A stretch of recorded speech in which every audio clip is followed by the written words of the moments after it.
나의 어머니는 내가 중학생 때 지병으로 일찍 세상을 떠나셨고 아버지는 혼자서 힘들게 나를 키워주셨다. 아내와는 대학 시절에 만나서 2년 정도 연애를 했는데 나는 대학을 졸업하고 바로 취직이 되었다. 나는 아내에게 프러포즈를 했고 우리는 결혼을 하게 되었다. 신혼집은 작은 아파트였고 아버지 집에서 20분 정도 떨어진 곳에 있었다.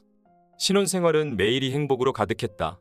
아내는 항상 나를 보며 웃어줬고 집안일도 야무지게 잘했다. 요리도 잘해서 아내의 음식은 전부 맛있었다. 회사 일도 안정적이고 슬슬 아이를 가져야겠다고 생각하고 있었다. 그러던 어느 날 아내가 반찬을 너무 많이 만들어서 이거 아버님 댁에도 조금 가져다 드리고 올게. 라며 혼자서 아버지 집에 다녀온 적이 있었다. 나는 당연히 같이 가고 싶었으나 급하게 처리해야 할 회사 일이 있어서 계속 회사 사람들과 전화를 하고 있었기에 아내 혼자 보낼 수밖에 없었다. 아내가 출발하고 수시간이 흐른 후에 집으로 돌아왔다. 밤늦은 시간이었고 생각보다 시간이 오래 걸려서 나는 걱정을 하고 있었다. 늦었네. 무슨 일 있었어?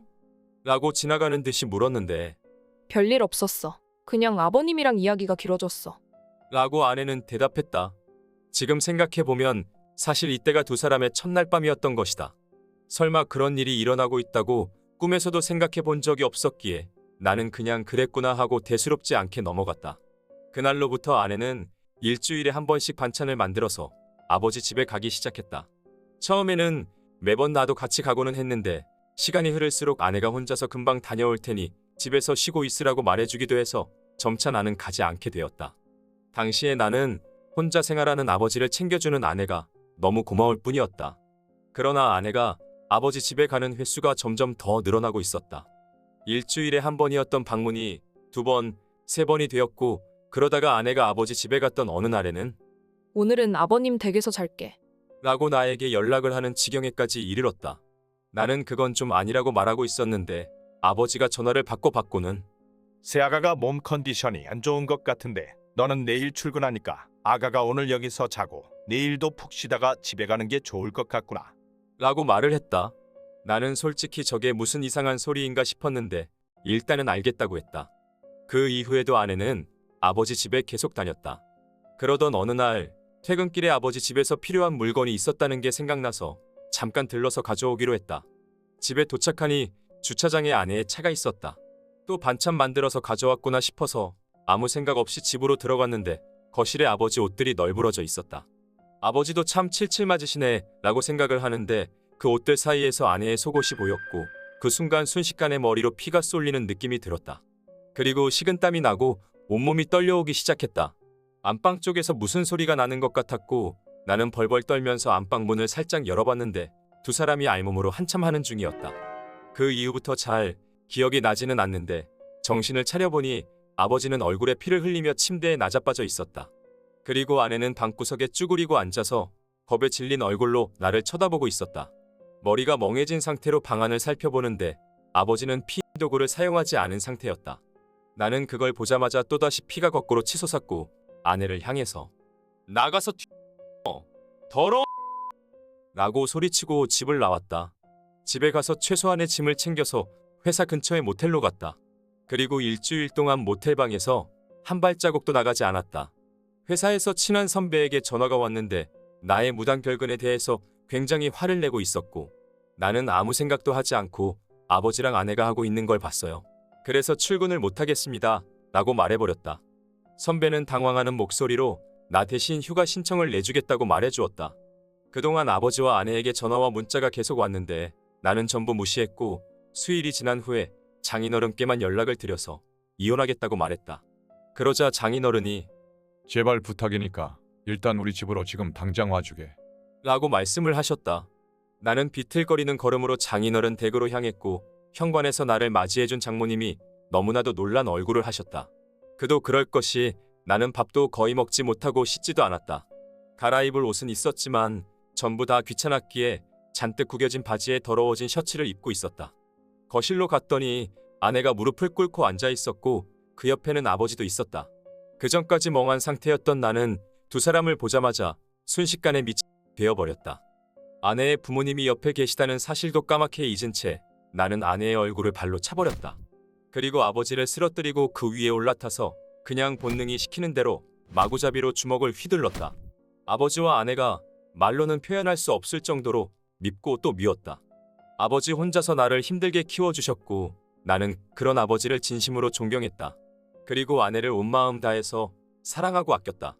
내가 세상에서 가장 믿고 사랑하던 두 사람에게 인간으로서 절대로 해서는 안 되는 방법으로 배신을 당했고 그만큼 내 분노는 끝이 모르게 폭발하기만 했다. 장인어른이 나를 말렸고 그제서야 주먹질이 멈춰졌다. 사실 아내의 부모님은 내가 연락하기 전날에 두 사람에게 이야기를 들었다고 한다. 당연히 아내의 부모님은 두 사람의 행동에 경악을 금치 못했지만 일단은 나를 불러서 이야기를 하자고 생각되어 나를 오게 했다고 한다. 그리고 아내와 아버지가 나에게 이런저런 변명을 하기 시작했다. 처음에 아내가 반찬을 가지고 아버지한테 갔을 때 아버지가 아내에게 딱 한 번만, 제발 딱 한 번만. 라고 아내에게 끊임없이 부탁을 했고 아내는 뭔가 동정심도 생기고 측은하다는 생각이 들어서 행위를 해버렸다고 한다. 처음에는 아내도 나에게 죄책감을 느끼고 있었는데 아버지와의 비도덕한 행위에 오히려 흥분하게 되었고 점점 더 중독되어 버렸다는 것이었다. 아버지도 처음에는 나에게 미안한 마음이 있었지만 아내와의 행위를 잊을 수가 없었다고도 한다.